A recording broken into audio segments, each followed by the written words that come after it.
Disney Villainous is a 2018 asymmetrical multiplayer card game designed by Prospero Hall in which players take on the roles of various Disney villains to complete objectives. It was an instant hit among Disney and both board game fans and spawned a bunch of expansions, spin-offs, and variations. These include, but are not limited to, Marvel Villainous and Star Wars Villainous. In total, there have been 7 expansions to the original Disney Villainous release, excluding Introduction to Evil, which was a repackage of the first release with fewer villains.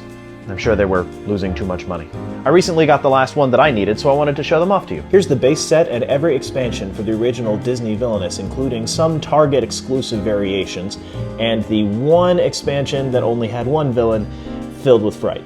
Don't ask me why they did this one time. I don't know. The game pieces are beautiful as well, with subtle and sometimes eccentric designs relating to their respective villains in each of the expansions. I've also got all of the different villain decks color-coded so you can easily tell whose is whose. Each of the cards' art is beautiful as well. I think that's one of the most standout things about the game.